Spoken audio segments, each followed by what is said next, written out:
Bienvenue à tous, bienvenue à ceux qui se sont connectés et qui ont été en rendez-vous donc, de cette troisième édition des rendez-vous testing du CMTL.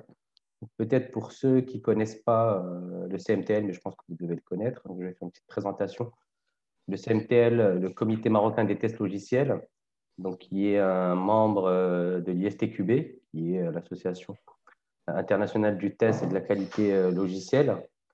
Donc, le but du CMTL en tant qu'association au Maroc, c'est de promouvoir le métier du test logiciel et puis de fédérer toute la communauté testing autour d'initiatives telles que celle qu'on est en train de lancer et qu'on a lancée depuis maintenant quelques mois.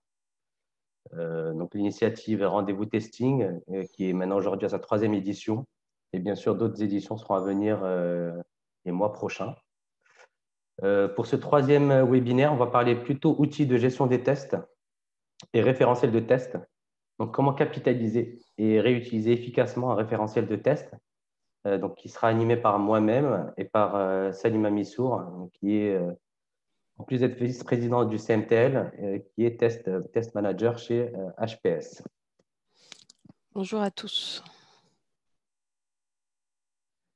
Donc, on aura une présentation de 30 minutes qui sera suivie par une session de 10 minutes de questions-réponses via le chat Zoom. Donc, n'hésitez pas à poser toutes vos questions tout au long de la présentation sur le chat. On va commencer par une brève définition du référentiel de test. Qu'est-ce que le référentiel de test? Qu'est-ce que ça représente? Et quelle est son utilité au sein d'une organisation IT? Et on finira ensuite par deux cas pratiques. Un premier cas pratique chez HPS sur l'utilisation du référentiel de test et un deuxième cas pratique autour de l'industrialisation des tests au travers d'un référentiel qui est en fait un retour d'expérience dans une industrie du parfum et des arômes. Donc, je donne la main à Salima qui commencera cette présentation. OK. À toi, Salima. Yes. Alors, donc, le référentiel de test, en gros, c'est l'ensemble du patrimoine de test que l'on peut avoir pour un projet ou un logiciel. Donc, il se matérialise par des exigences, la définition des cas de test, la mise en place des campagnes, des scénarios et la gestion des anomalies. Donc, en plus de tout ça, de tous ces livrables-là, vous avez aussi, on peut ajouter les livrables tels que la stratégie de test, la méthodologie de test, le plan de test. Donc, tout ce patrimoine constitue un référentiel de test. Si on peut passer au prochain slide, on va voir quelle est l'utilité du référentiel de test. Donc, dans pas mal d'entreprises, on va avoir, et c'est ce qui est récurrent, vous allez avoir des démissions, donc des turnovers. Donc, tout cela, ça va avoir une perte de connaissances, puisque la connaissance, parfois, voilà, c'est les gens qui prennent la connaissance et forcément ne partagent pas la connaissance, ou ça va être géré sous format Excel et les gens ne savent pas s'il y a eu voilà, des tests qui ont été effectués, des exigences mises en place, etc. Donc, pour limiter ce risque de perte de connaissances, puisque si on dit perte de connaissances, on dit perte de qualité, et on fait un effort encore plus important à chaque fois, à chaque livraison, pour chaque projet, etc. Donc, le référentiel de test va vous permettre donc de réduire et de maintenir, de réduire cette perte de connaissance et de maintenir la qualité au niveau de votre logiciel ou de l'application que vous testez. Il y a aussi une utilité au sein quand vous avez des nouvelles recrues. Il faut qu'elle monte en compétences. Donc, ce référentiel de test va vous permettre aussi ils vont pouvoir regarder donc ce patrimoine, vont pouvoir exécuter par exemple des tests qui sont déjà mis en place, comprendre un peu le fonctionnement et pouvoir voir aussi les bonnes pratiques que vous avez mis en place qui sont déjà disponibles dans le référentiel de test. Donc, et ça va aider les nouvelles recrues à monter en compétences plus facilement. Vous avez aussi au niveau du test manager, il a besoin en fait d'organiser son équipe, de faire le suivi de ses différents travaux, de pouvoir attacher, on va dire, d'assigner des tâches à son équipe, etc. Donc, tout ça peut être aussi effectué grâce au référentiel de test. Si on peut passer donc au prochain slide. Le référentiel de test, idéalement, va vous permettre de centraliser pas mal d'informations. Donc, je vous conseille d'utiliser un outil, d'accord, pour pouvoir centraliser toutes les informations au niveau des tests. Au niveau aussi, vous allez avoir grâce à un outil, une traçabilité de l'exigence au test jusqu'à l'anomalie, d'accord. Vous allez avoir une visibilité au niveau de la couverture. OK.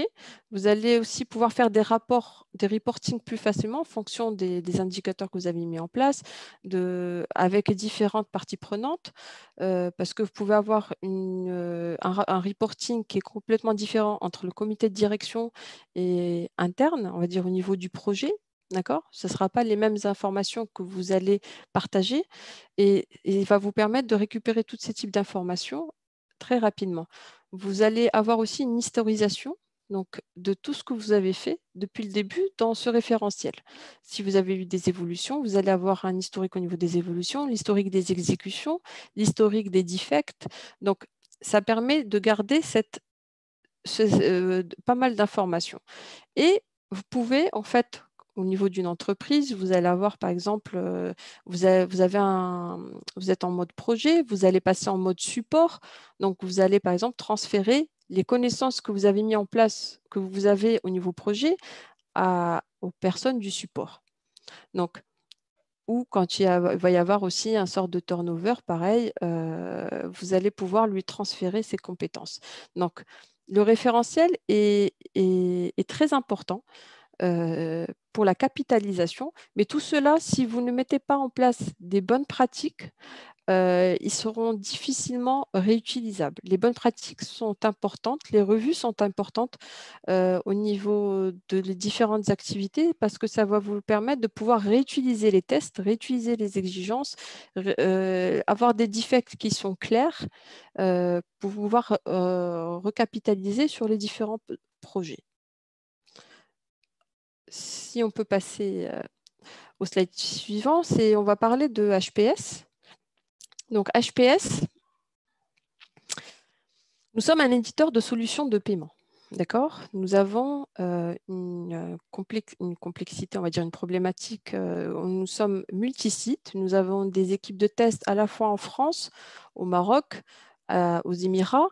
Nous avons deux types d'équipes. On a une équipe produit, donc comme on vend un logiciel, des solutions. Donc, on a une équipe produit qui va, elle, maintenir les évolutions de notre logiciel.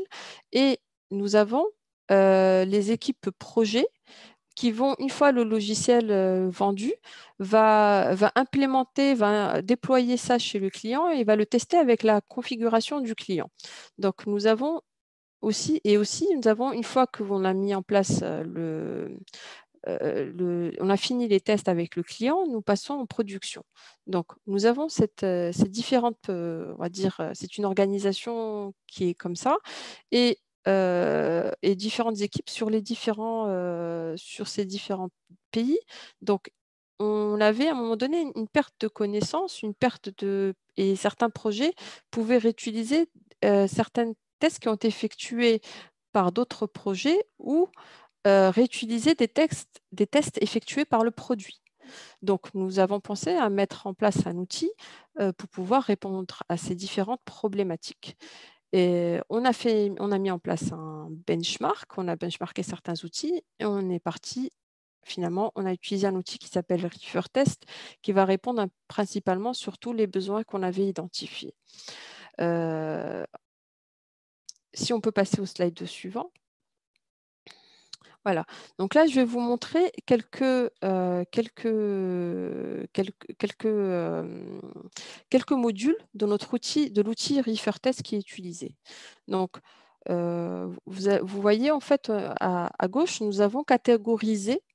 Donc là, c'est vraiment des bonnes pratiques. Nous avons catégorisé les exigences en fonction de celles qui sont standards, de celles qui sont roadmap.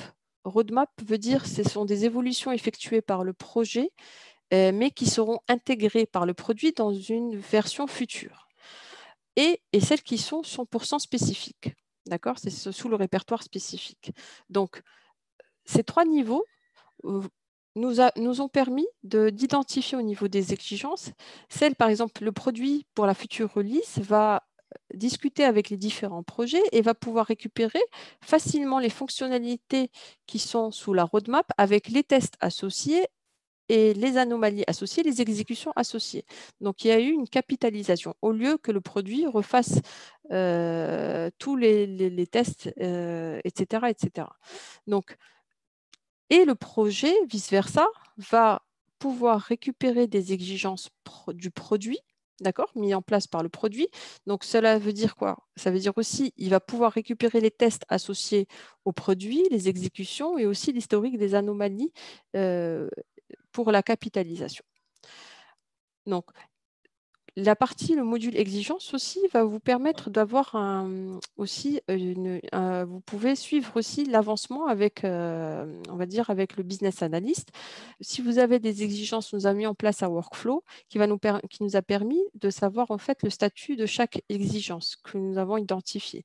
Donc, est-ce que l'exigence elle est finalisée, validée? Est-ce que l'exigence n'est pas claire? Est-ce qu'il y a encore une exigence qui a été abandonnée, etc., etc. Donc, ça nous a permis de monitorer aussi la partie des requirements pour pouvoir savoir à la fin de la saisie des exigences à quel niveau on est. Est-ce que toutes les exigences sont claires pour le testeur? Est-ce qu'il y a encore des choses à clarifier, etc. Donc, voilà pour la partie exigence. Si on peut passer pour la partie test plan.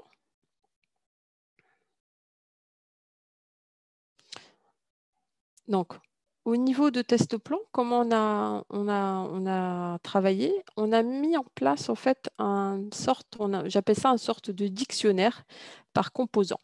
Donc, PowerCard, la solution PowerCard est composée par 3 types de composants, on va dire gros niveau. C'est la partie traitement, la partie autorisation online et la partie écran. Donc, et on a décidé de mettre en place des tests par type de composant. D'accord? Ensuite, vous allez dans vos scénarios, vous allez pouvoir, par exemple, si vous faites une création de carte, vous allez peut-être lancer 2-3 batchs et ensuite, vous allez visualiser la carte qui a été créée sur PowerCard. Donc, vous pouvez faire cette association dans le module test set. Mais au niveau test plan, on est resté, on a décidé de partir dans cette organisation qui va permettre aussi pour chaque on va dire, projet, pouvoir réutiliser les tests du composant lui-même. Pourquoi? Parce que parfois, chaque projet ne va pas utiliser le test de la même manière. Donc, on va mettre en place des paramètres. S'il y a un chargement de fichiers en fonction du nombre de cartes, de lignes, on va dire, qui sont chargées, ce ne sera peut-être pas le même type de vérification. Donc, nous avons mis en place des paramètres au niveau des tests et comme ça, pour pouvoir, chaque projet, pouvoir réutiliser le test comme il le souhaite avec les jeux de données. D'accord. Nous avons aussi, au niveau du test plan, on a la typologie, en fait, si vous voulez faire passer le test en manuel ou en automatique. Donc, c'est le module, c'est le champ type. Donc, si on passe sur le parti test set et dashboard, donc, au niveau du test set, on va créer nos campagnes, on va associer les tests à à nos scénarios, d'accord? Et on va pouvoir exécuter, nous pouvons mettre en place aussi des jeux de données, d'accord, en fonction du test. Comme vous avez vu, en fait, au niveau du test plan, comme on a mis en place des paramètres, on peut réutiliser le test plusieurs fois avec des jeux de données différents au niveau du scénario, au niveau du test set. Donc, c'est plus simple, au lieu de dupliquer à chaque fois le test. On met en place les paramètres au niveau du scénario, on va l'appeler avec des jeux de données différents. Donc voilà. Ensuite, au niveau une fois que vous avez fini, on va dire, votre activité de test, vous pouvez, si vous avez, on vous le demande,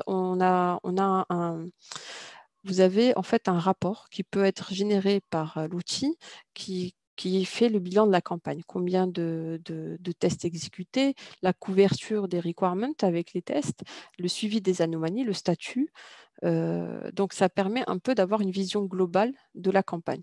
Vous pouvez aussi, si vous avez des reporting à faire weekly, vous pouvez utiliser les dashboards qui mettent à jour en temps réel votre avancement sur les différentes activités de test.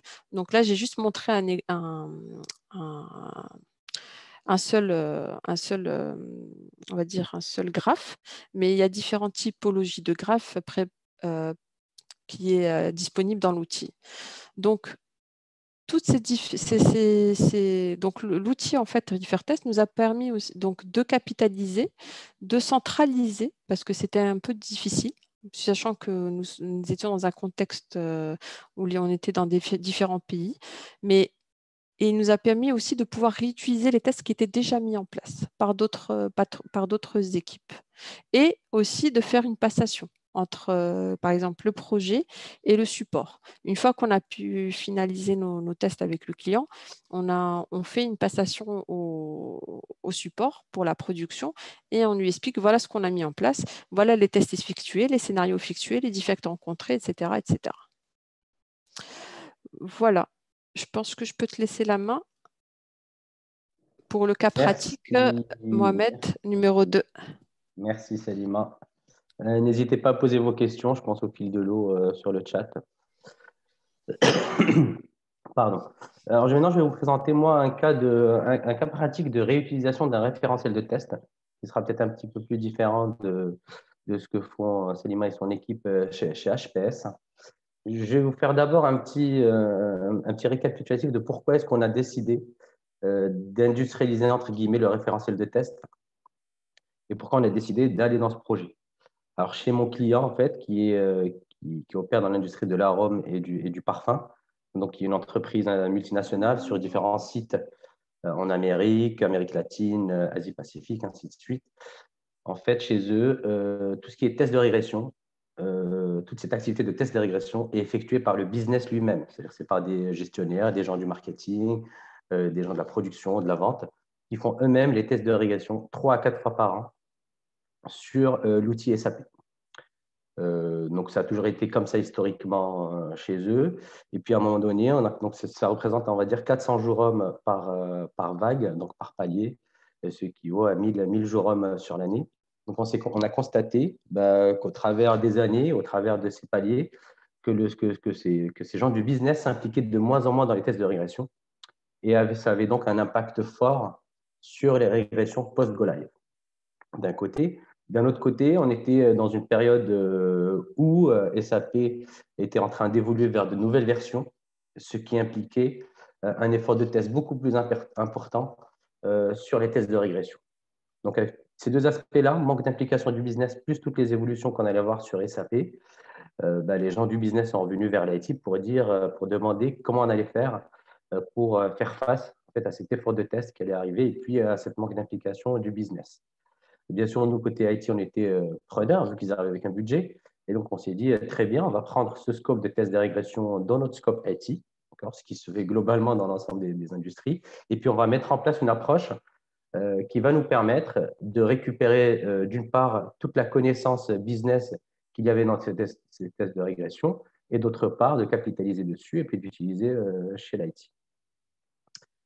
En sachant que chez le business, on avait un référentiel de 800 pseudo-scénarios de test. Donc, c'est 800 lignes Excel avec des descriptions un peu brèves qui étaient exécutées sur plusieurs sites dans le monde Et donc, chacun faisait un peu ce qu'il voulait de son côté.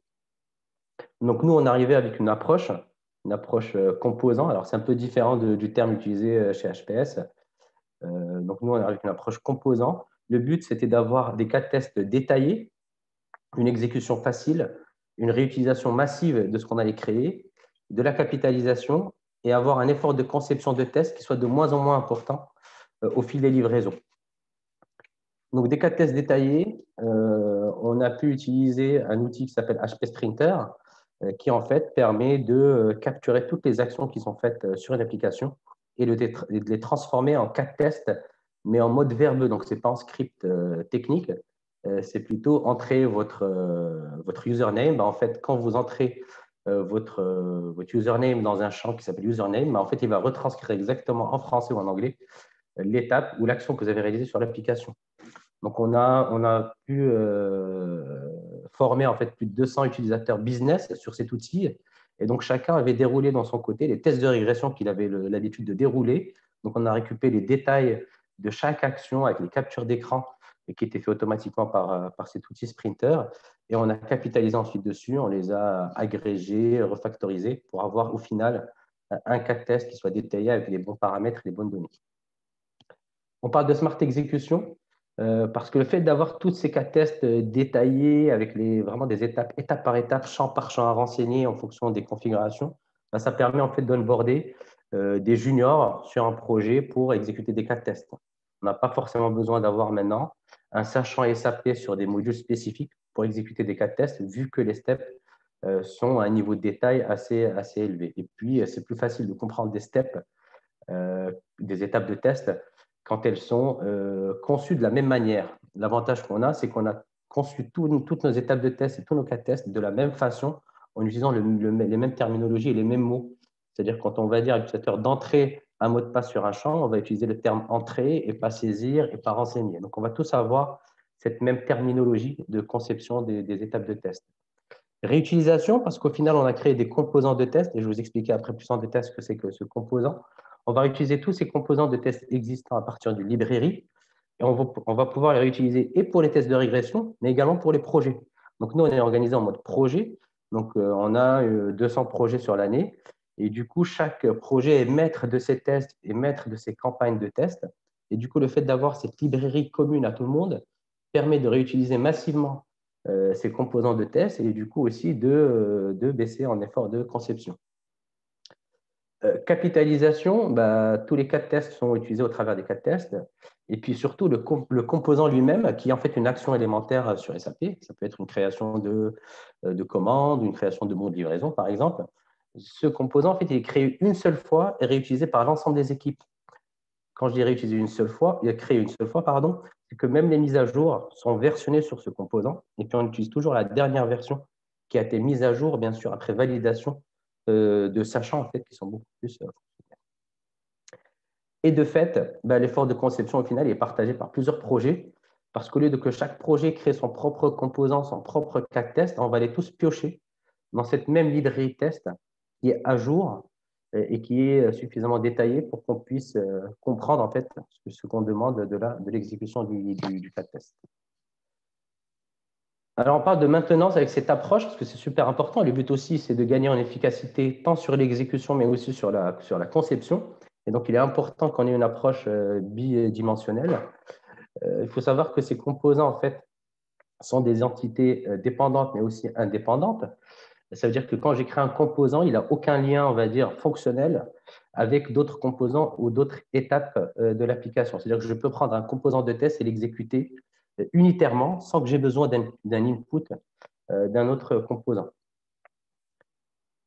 Maintenable, parce que l'organisation justement de la librairie de test, permet de parcourir facilement ces composants. Il est beaucoup plus simple de retrouver ces composants parce qu'on a mis en place des bonnes pratiques de structure, de convention de nommage qui permet en fait facilement de retrouver un composant au travers, par exemple, de son code transaction sur SAP, par exemple, ou à partir d'un nom, ou à partir de sa position dans l'organisation. Donc, on a mis en place des préfixes pour pouvoir récupérer, par exemple, le composant 07, 02, 01, et on sait que ça correspond à telle action sur l'application. Et flexible, c'est une approche flexible puisque le regression repository, donc là on parle de librairie de tests, mais aussi de repository de tests de régression, il est construit à partir de ces composants et du coup c'est prêt à être exécuté. On n'a pas besoin de remettre à jour le repository de tests de régression, mais aussi chaque scénario qui a été défini en fait est instancié par région et par site. Donc nous on est une multinationale, on fait des tests de régression sur une vingtaine de sites dans le monde et du coup sur chaque site on doit exécuter ces tests de régression pour s'assurer qu'il n'y a pas d'impact chez chaque site. Typiquement, par exemple, quand on a une méthode de calcul d'une taxe, par exemple sur la valeur ajoutée qui est modifiée, je ne sais pas, au Mexique, donc on s'assure que notre module de calcul qui a été mis à jour n'a pas impacté celui de Singapour ou d'Afrique du Sud. Donc on s'assure effectivement d'instancier en fait tous nos scénarios de tests de régression par région et par site. Les étapes restent les mêmes, les données bien sûr changent parce qu'elles sont dynamiques, et puis le résultat attendu, lui, est censé refléter en fait la réalité de ce qu'on attend. Du coup, cette approche composant, en fait, on aura trois terminologies différentes. On aura le composant lui-même, qui est en fait un ensemble d'inputs. Donc, c'est un peu des étapes de test, le résultat attendu, les paramètres dont on a besoin pour exécuter le test, plus les données, et des préconditions et des post-conditions. Ça, on va dire que c'est la définition d'un cas de test même, mais on a voulu différencier la définition cas de test de la définition composant. Mais au final, un composant est un cas de test en lui-même. Et ensuite, on aborde la notion de cas de test, qui est un ensemble de composants valorisés avec une donnée. C'est-à-dire que j'ai un composant qui est la création d'un bon de commande. J'ai besoin du numéro du client, qui est un paramètre. J'ai besoin du produit qu'il veut commander, c'est un paramètre. Et en fait, dans le cas de test, ces paramètres sont valorisés. C'est-à-dire que je crée un cas de test pour faire une commande de Coca-Cola pour le produit arôme cola, une quantité de 1 tonne, par exemple. Donc ça, c'est mon cas de test. Et finalement, donc c'est un ensemble de composants. Et finalement, mon scénario de test, lui, est un ensemble de cas de test qui est beaucoup plus fonctionnel et beaucoup plus orienté, on va dire pas fonctionnel, mais plus orienté business process. Donc le but d'un scénario de test, c'est vraiment de tester un process business et pas une partie ou une feature ou une fonctionnalité d'une application. Le but là, c'est vraiment d'avoir un test cross-fonctionnalité et non avoir plus une orientation business. Donc, au final, un cas de test, en fait, contient un ou plusieurs composants et un scénario de test, lui, contient un ou plusieurs cas de test. Alors, comment on construit ce repository de test? Donc, comme je l'ai dit, on aura en fait deux, trois notions différentes, enfin, deux, trois dossiers différents ou librairies différentes. On aura la librairie des composants. C'est là où on va créer des composants unitaires, donc qui sont des actions élémentaires qu'on peut effectuer sur l'application. Et l'avantage, c'est qu'à partir de cette librairie de test, c'est un peu comme les Lego, je vais aller faire mon marché pour construire mon scénario de test, que ce soit pour les tests de régression ou pour les tests projets. Donc, j'ai ma librairie de composants et puis je vais aller piocher dedans pour construire mon cas de test et construire mon scénario. L'avantage qu'on a, en fait, c'est que cette librairie de test ou de composants, elle est toujours mise à jour, tout le temps mise à jour, disponible, opérationnelle, valorisée avec des paramètres détaillés. Donc, l'avantage, c'est qu'au final, au lieu de concevoir des cas de test from scratch en commençant à écrire des steps manuellement, là, je vais aller juste piocher des composants qui sont déjà prêts avec des steps détaillés et des paramètres. Et j'utilise dans le cadre de mon projet ou dans le cadre du repository de tests de régression. Et du coup, on introduit en fait dans ces composants la notion de paramètres et la notion de données de test, ce qui n'était pas forcément le cas avant qu'on mette en place cette approche. Donc, on avait des designers en fait qui créaient des cas de test qui disaient entrer 22 kilos dans le champ quantité, entrer l'adresse Intel dans le champ adresse, et puis il y avait derrière 60 personnes qui recréaient exactement les mêmes étapes.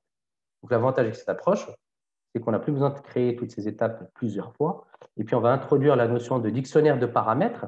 Le but, c'est qu'on va les piocher en fait dans le cas de test. On a mis en place un champ personnalisé qui contient en fait un dictionnaire de paramètres. Donc, même pour les noms des paramètres, on a essayé d'industrialiser pour qu'on utilise tous la même nomination.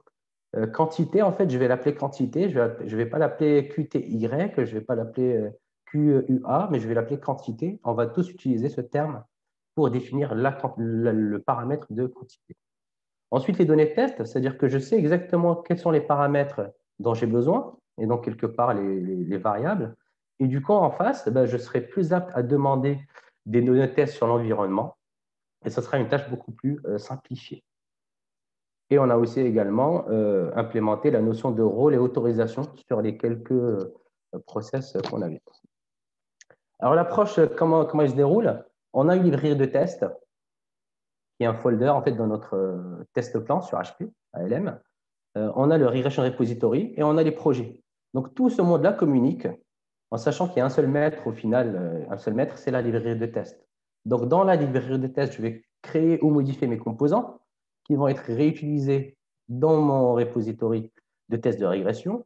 Et pareil, en fait, tous les projets qui sont en cours, donc des fois on a 30, 40, 50 projets en parallèle, en fait, ils vont soit venir piocher dans le repository de tests de régression pour récupérer quelques scénarios qui leur paraissent intéressants et les modifier par la suite, soit ils vont construire de nouveaux scénarios de test en piochant, en faisant leur marché sur la test library. Alors, comment ça se déroule sur ALM? C'est qu'on a créé une structure sur le test plan. Donc, le test plan, c'est le module qui nous permet de concevoir des cas de test. On va créer une structure sur le test plan. On va organiser en fait toute la librairie de composants par module ou par stream. Donc, on aura un module distribution, création de commandes, manufacturing, finance, ainsi de suite. Et donc, dans chaque stream, on aura des sous-modules. Et à l'intérieur, on va créer ces composants. Donc, comme vous voyez, on a mis en place des conventions de nommage ou des règles de nommage et qui permettent de retrouver facilement un composant. Et donc, un composant, ben, on a des étapes de test. Nous avons des paramètres qui ne sont pas valorisés. Là, on en parle juste de paramètres et un résultat attendu. Donc, on structure tout ça par stream, par module, et on capitalise. Au niveau du regression repository, on a la même approche, une structure par stream, par module, et ensuite on crée des scénarios de test qui contiennent des cas de test. Donc, comme vous voyez ici, là c'est mon cas de test. Par exemple, le test case 1 crée un contrat. En fait, j'ai plus de steps manuels, mais j'ai plutôt des steps qui sont en fait des composants. Et à l'intérieur de ce composant, on a les steps détaillés. Donc, je vais faire un appel aux composants qui sont là dans la librairie test et qui sont déjà mis à jour par les équipes. Et à chaque fois que je crée un scénario, ben, en fait, je vais l'instancier. Donc, on va créer des configurations. Par exemple, vous voyez là des configurations. J'ai ce scénario de test. En fait, je l'ai créé une fois, mais je vais l'exécuter sur plusieurs sites et plusieurs régions. Donc, je vais créer des configurations pour chaque région. Et dans chaque configuration, on a l'ensemble de nos paramètres qu'on doit utiliser et puis les valeurs qui sont disponibles sur l'environnement de test et qu'on va utiliser. Donc, ça facilite la conception, ça facilite l'exécution parce qu'au final, les scénarios de test sont prêts, sont valorisés avec les données et du coup, on va être beaucoup plus efficace pour exécuter les cas de test. Alors là, moi, je vais vous présenter un rapport qui n'est pas un rapport d'exécution de cas de test, mais plutôt un rapport des KPI de suivi qui nous permettent de nous assurer que l'approche qu'on a mise en place, elle est utilisée par tout le monde et qu'elle est efficace.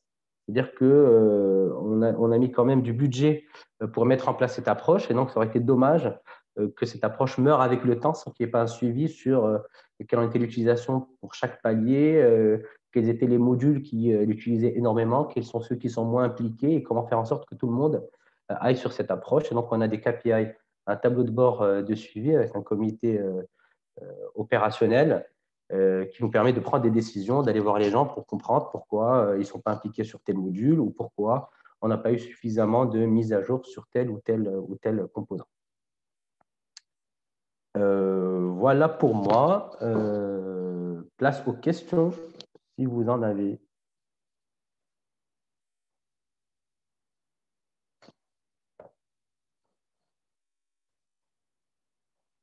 Anas, je ne sais pas si tu es là. As-tu reçu des questions?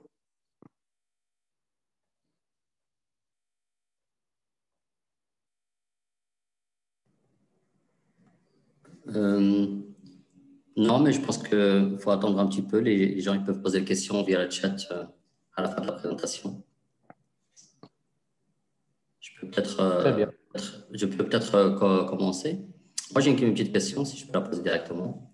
Ça serait sur l'outil de Sprinter. À ma connaissance, c'est un outil qui est consommateur de charge et également, il produit beaucoup de pages quand on l'utilise. Est-ce que c'est quelque chose qui a qui étaient, qui étaient pris en compte dans votre périmètre? Ou est-ce que peut-être il y a des nouvelles versions que je ne connais pas, ils se sont améliorés? Alors, tu as raison d'un point de vue, plusieurs pages qui peuvent être générées, donc peut-être sur des applications web, mais ça a été amélioré, je pense, dans les dernières versions. Alors, c'est vrai que nous, on l'a utilisé sur SAP.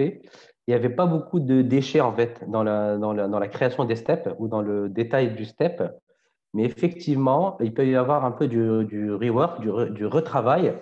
Mais en fait, quand ça nous permet de gagner 90% ou 95% de temps de conception, parce que nous, on avait du business en face, donc c'est des gens qui n'allaient pas détailler, écrire correctement les cas de test, ce n'était pas leur métier. Donc nous, en fait, on voyait que du bénéfice dans le fait de mettre en place Sprinter pour la conception des cas de test, parce qu'en fait, notre cible, c'était le business et on devait récupérer le maximum d'informations. L'avantage aussi sur Sprinter, c'est qu'il permet de faire des captures d'écran sur chaque étape qu'on fait. Donc, au final, même si ton step, il y a un peu de déchets parce que tu as un champ qui s'appelle 22x56 password, ben, en fait, on va le retravailler, mais on a en face la capture d'écran qui nous permet de comprendre. Sprinter, on l'a utilisé aussi pour créer des manuels de formation. C'est-à-dire qu'on était capable de dérouler des process business bout en bout avec des screenshots qui ont été directement importés dans des PowerPoint. Et donc, ça a permis aussi en fait, au métier de mieux cartographier son application et son process et d'avoir une meilleure architecture fonctionnelle d'un point de vue business, organisation, bien sûr. Sprinter aussi, il est assez intéressant dans le fait que quand on exécute un cas de test, moi j'ai des équipes par exemple aujourd'hui qui utilisent toujours Sprinter pour exécuter les cas de test, même si ce n'est pas dans les prérequis. En fait, ils ont pris l'habitude d'utiliser et ils préfèrent exécuter des cas de test en utilisant Sprinter KLM directement. Pourquoi? Parce que quand on exécute un cas de test et qu'il y a un defect, en fait, vu que toutes les étapes sont, on va dire, enregistrées, tous les champs que vous avez saisis sont enregistrés. Donc, mais si vous voulez reproduire un defect, c'est très facile de reproduire parce que vous savez exactement quelles données vous avez mis dans quel champ. Des fois, il peut arriver que vous ayez oublié en fait la valeur que vous avez mis. Est-ce que vous avez mis 2 ou 2.5, vous ne vous souvenez plus. Donc là, vous avez tout le script en fait derrière et puis ça permet de facilement créer un defect avec une capture d'écran. Et également, c'est une preuve. Et c'est une preuve. Et derrière, il y a aussi le script automatisé qui est créé. Alors, c'est un script entre guillemets, c'est un début de script, c'est-à-dire qu'il n'y a pas toutes les parties assertion, contrôle, mais en tout cas toutes les étapes pour dérouler qui sont déjà scriptées pour une automatisation future. Donc moi, le fait d'utiliser Sprinter était un plus. Après, je peux comprendre que ça puisse être plus compliqué chez d'autres organisations. Mais après, je pense que Microfocus aujourd'hui apporte un niveau de support qui fait qu'ils améliorent constamment leurs outils, même si ça coûte assez cher. Bien. J'ai une question de Othman Saifi pour Salima. Comment s'appelle l'outil de gestion de test que vous utilisez? Alors, l'outil de gestion qu'on utilise chez HPS, c'est ReferTest. C'est un peu comme pour moi HPALM, hein, que je pense que tout le monde connaît. Bon, pour moi, HPLM, c'est un peu la Rolls-Royce, hein, mais ReferTest, franchement, répond bien à nos attentes. Donc, il y a les différents modules, hein, la partie monitoring des activités, la partie saisie des exigences, c'est la conception des tests, scénario et la partie defect. Le module defect. Voilà. Vous pouvez regarder sur Internet, je pense que si vous tapez ReferTest, vous allez avoir le lien de l'outil. Et je pense même que vous pouvez avoir une version démo de 14 jours, je pense.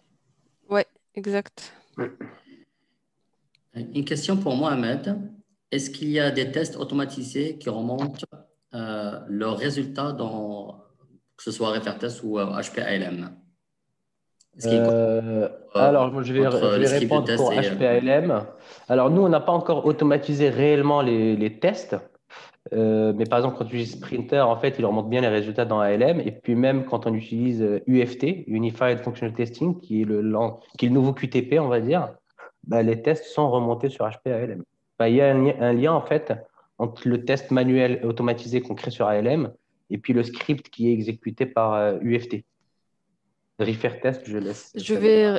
vais répondre pour Refer Test. Alors actuellement, nous faisons des tests automatisés sur Protractor pour la partie écran et pour la partie traitement. C'est, comme j'avais dit en fait tout à l'heure, c'est un outil in-house, donc fait par HPS. Quand on configure en fait Refer Test avec ces différents outils, effectivement, quand vous allez exécuter de Refer Test les tests, ils seront lancés et exécutés et le résultat de l'exécution sera stocké au niveau de Refer Test. Donc oui, voilà. D'accord. Alors, moi, comme j'ai posé une question à Mohamed, je vais poser une question à Salima. J'ai vu une organisation intéressante que ce que tu as montré. On a vu que vous faites un référentiel pour une partie standard, un référentiel pour partie roadmap et un référentiel pour partie intégration. C'est-à-dire le spécifique, si j'ai bien compris, hein, le spécifique par Oui. rapport à l'intégration de vos logiciels chez les clients. Comment vous capitalisez en termes de tests de non-régression ou une évolution sur un standard par rapport au spécifique et vice-versa? Comment vous faites le lien entre ces différents référentiels? Est-ce qu'il y a un lien en fait ou est-ce que c'est chaque référentiel vit sa vie tout seul? Euh, on, pour le moment, en fait, on versionne. On va dire, on a ajouté on va dire la version au niveau des exigences ou au niveau des tests. Donc, quand tu as quand tu es au niveau produit, d'accord, D'accord, le produit, nous avons en fait un projet par version.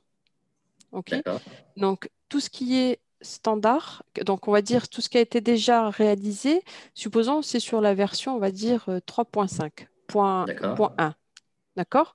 OK, Euh, Cela, on va dire, on a des nouvelles fonctionnalités, on les a mis en place, etc. Sur le projet 3.5.2, d'accord? Au niveau du module scénario, du module test 7, on peut appeler les tests qui ont été effectués sur la 3.5.1. Donc, Refer permet ça pour les d'accord, réexécuter en non-régression, d'accord? d'accord, Sur d'accord. sur la 3.5.2. Donc, il y a un lien D'accord? entre les référentiels. Oui, il y a une configuration à faire sur les. Il faut déclarer, on va dire, le projet en multi-projet. C'est une fonctionnalité qui va vous permettre et taguer des tests comme multi-projet, ce qui permettra de rappeler ces tests-là et vos scénarios pour pouvoir les réexécuter dans le nouveau repo que vous avez au niveau des tests en D'accord, non-régression. d'accord. Et j'imagine que les différents projets, il y a une communication qui leur dise voilà, voilà le nouveau socle de TNR que vous pouvez exécuter une fois que vous intégrez la Oui, solution parce que, chez vos clients. exactement, parce D'accord, que il contacte l'équipe QA, donc qui est mon équipe, et l'équipe aussi, on travaille avec le QA et le produit pour identifier quelles sont les fonctionnalités dont ils ont besoin, parce que chaque client n'a pas les mêmes fonctionnalités. D'accord? Il y en a qui vont prendre plus de modules, plus de fonctionnalités que d'autres. Donc, il y a toujours une réunion en fait au début. On va identifier quel est le besoin du projet et en fonction de ça, on va leur donner, on va dire, le banc qui existe actuellement au niveau du produit pour la non-régression. d'accord. Merci, Voilà. Céline. Bon, est-ce qu'il y a d'autres questions? Alors,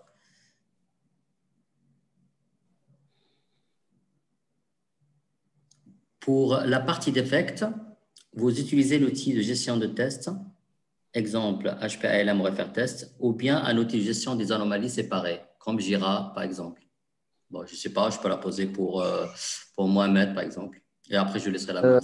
On peut voir aussi avec Salima. Non, alors nous, à ALM, on l'utilise dans toute la suite, donc de l'expression des exigences jusqu'à la conception, exécution et gestion des anomalies. En sachant que j'utilise aussi le module Defect pour mettre en place des workflows qui nous permettent de mettre en place des transports SAP. Donc, on utilise fortement le module Defect également. Alors nous, côté Refer Test, donc côté, on va dire HPS plutôt, on utilise Jira pour la partie defect avec les développeurs. Mais nous déclarons les defects au niveau de Reefer Test. Nous avons mis en place en fait le plugin. Il y a un plugin Jira qui permet de synchroniser tous les defects que vous créez dans le module Reefer Test. Ils sont automatiquement synchronisés dans le projet Jira que vous avez. Il y a une configuration aussi à mettre en place. Et si En mode synchrone directement ou asynchrone? Non, directement. D'accord. Oui. Et quand il y a une mise à jour côté Jira, elle est répertoriée côté Reefer Test. Et pourquoi ce besoin? C'est pour l'accès aux équipes de développement, j'imagine? Oui, exactement. Ils sont plus à l'aise parce qu'il y a les tâches de développement. On utilise beaucoup Jira pour les équipes de développement. Donc, pour les différentes activités, etc. Donc, on va dire, ça a été plus facile de rester avec Jira et qu'on puisse loguer tout ça en utilisant le plugin. Alors moi, par rapport à Jira, justement, je vais faire un petit retour d'expérience rapide, vu qu'on parle de référentiel et d'outils. Alors nous, on a eu la même problématique, peut-être que vous en avez aussi, sur les projets agiles. C'est-à-dire que c'est super compliqué en fait de faire sortir les gens de Jira pour faire du test management. Bon, Jira n'est pas à la base un outil pour faire du test. Il y a bien sûr des plugins qui vont avec. Mais nous, du coup, on a une approche qui est de dire qu'on a un seul outil de test, un seul référentiel, c'est ALM. Et du coup, ce qu'on a fait pour faciliter un peu tout ça et vraiment faire en sorte que les gens aillent sur ALM, c'est qu'on a mis en place un lien, un bridge entre ALM et Jira. Donc, on fait la conception des tests sur ALM au travers des exigences qui sont des user stories. Donc, on a les user stories sur Jira. Jira est maître des user stories. Jira envoie toutes les user stories ALM en tant que requirements. Nous, ensuite, on conçoit les tests en fonction des critères d'acceptance et on les lie à ces user En stories. mode synchrone ou asynchrone? Toutes les 5 minutes. Ah, d'accord, Il ok. y a une mise à jour toutes les 5 minutes. Et maintenant, je pense qu'avec la nouvelle version du bridge ALM, c'est toutes les minutes. Il faut que je vérifie, je n'ai pas encore vu. D'accord. Et du coup, on fait la conception des tests. Les tests sont liés à nos user stories. Donc, on a une idée globale en temps réel de l'avancement des tests dans le cadre d'un sprint. On exécute les 4 tests sur ALM. On crée les defects sur ALM. En fait, ces mêmes defects sont ensuite envoyés vers Jira toutes les 5 minutes en tant que bug donc, sur l'outil Jira. Donc, les développeurs, ils ont tous leurs sprints, les user stories, le backlog management, plus les bugs sur Jira. Et les tests, en fait, sont gérés sur ALM. Et on peut avoir en temps réel la vue des defects, que ce soit sur ALM ou sur Jira. D'accord.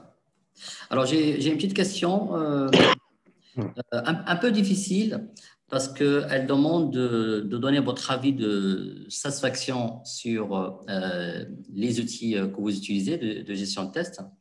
Donner une note de 0 à 10. Moi, personnellement, après, je vous laisse donner votre avis. Je pense que d'abord, c'est la méthodologie qui fait la qualité du référentiel de test d'abord. Et l'outil n'est qu'un moyen pour la mise en place. Maintenant, bon, bah, c'est quand même une question franche. Si vous voulez donner une note de 0 à 10 sur aux outils respectifs, ça serait quoi? Alors, pour rebondir, Anas, tu as raison, en fait, tout dépend de l'approche et de la méthodologie qu'on met en place. Moi, par exemple, si on prend LM, on dit que c'est la Rolls du test, que c'est le meilleur outil qui est sur le marché, peut-être. Mais derrière, s'il n'y a pas une approche, une méthodologie pour l'utiliser, ça peut être vite viré à l'enfer. Et moi, j'ai un cas Exactement. concret là-dessus. Quand je suis arrivé chez un client, ils utilisaient ALM version, enfin QC9 ou QC10. Et en fait, ils avaient tellement customisé le module Defect qu'ils avaient utilisé les 99 champs personnalisés qu'offrait QC à l'époque pour faire créer de nouveaux champs. Donc, il y Donc, avait usine à un gaz. maximum, donc usine à gaz, il y avait un maximum de 99 champs. Les 99 champs, en plus des 20 standards, qui faisaient 120 champs au total, s'affichaient en one shot quand tu voulais créer un defect. Donc, les gens, en Ouais. fait, ne voulaient même plus créer de defect sur QC parce que c'était juste horrible. C'était l'horreur. Donc, si on ne met pas en place derrière des garde-fous, mais pareil pour les cas de tests, moi, j'ai trouvé des cas de tests qui étaient conçus une centaine de fois, le même, du copier-coller, copier-coller, copier-coller, copier-coller. Ouais, Par tout contre, à si tu veux fait. réutiliser un, tu ne sais plus lequel c'est le bon. Tu ne sais pas si c'est le 1, le 22 ou le 56. Pourtant, c'est exactement Exact. la même chose. Donc, en fait, Mm. tout dépend de l'approche qu'on met derrière un outil. le but, c'est de le Et le rendre. contexte, ouais, et le contexte, ouais. Le but, c'est de le rendre vraiment super simple à utiliser. ALM, c'est vrai, ça peut être vite viré à une usine à gaz, mais il faut toujours en fait penser à le simplifier. Et puis, si on n'a pas besoin, par exemple, de définir des champs, ben, il n'y a pas besoin, on va pas les créer parce qu'il y a eu une demande d'un utilisateur qui voulait, je sais pas moi, connaître combien de temps prenait la conception d'un cas de test. Si c'est une Ouais, demande qui vient d'un seul utilisateur, ben, on ne va pas le faire. donc, retour d'expérience, éviter Donc, de voilà. trop customiser. Après, ALM, si c'est bien utilisé, moi je trouve qu'il est bon d'un point de vue interface et user-friendly, c'est pas top. C'est un peu ancien comme IHM, même avec la dernière version, là, la 15.5. Donc, c'est pas très joli. Après, moi, en fait, le concept derrière, j'aime bien. Enfin, je trouve que c'est complet. En plus, là, il commence avec Micro Focus. Il y a une version Octane, donc ça s'appelle ALM Octane, qui est beaucoup plus user-friendly, un peu similaire à Jira. Mais l'avantage en fait d'avoir une suite comme ALM, c'est que tu peux tout couvrir en fait, de l'exigence jusqu'au defect, jusqu'à l'automatisation, test de perf. Donc c'est un peu multidimensionnel pour les tests. Très bien. Pour refaire test, Salima, qu'est-ce qu'on peut dire? Alors, moi, ce que je peux dire aussi, c'est qu'en fait, quel que soit l'outil que vous utilisez, il faut une bonne méthodologie, des bonnes pratiques, faire des revues, etc. Parce que sinon, quel que soit l'outil, même ALM, effectivement, ça sera à l'enfer. Moi, Refertest, je suis satisfaite par rapport à ce qu'on fait actuellement. On a cette traçabilité de l'exigence au defect. On a les dashboards. On peut remonter les dashboards pour l'avancement. Il couvre quand même toutes les activités de test qu'on connaît. Donc, après, il y a quelques améliorations, bien sûr, qui vont venir en plus dans les versions futures et qu'on attend avec impatience. Mais en tout cas, il répond bien à notre besoin. Alors, si je dois dire entre 0 et 10, j'aurais dit 8. Voilà. En tout cas, moi, je suis persuadé que il y a beaucoup d'outils qui font l'affaire. Maintenant, si vous n'avez pas une méthodologie, une bonne organisation, c'est pas l'outil qui va faire la qualité C'est oui, exactement. c'est juste un Exactement. moyen. Ouais. C'est Tout à un fait. moyen, exactement. Ouais. Bon, bah, écoutez, on a dépassé les 45 minutes programmées. On est à 55. Je vous propose, s'il n'y a pas d'autres questions, d'arrêter ce webinaire. Si vous avez un dernier mot pour clôturer. Merci de vous être connectés aux différents participants et puis Ouais, j'espère merci à qu'on vous tous. reverra dans les prochaines sessions. Oui, merci à tous et à bientôt. Merci Salima, merci Mohamed, merci à Merci. ceux qui ont participé. Très bonne soirée et n'hésitez pas Bonne soirée. de rester connecté avec la communauté CMTL pour le prochain webinaire. Au revoir tout le monde.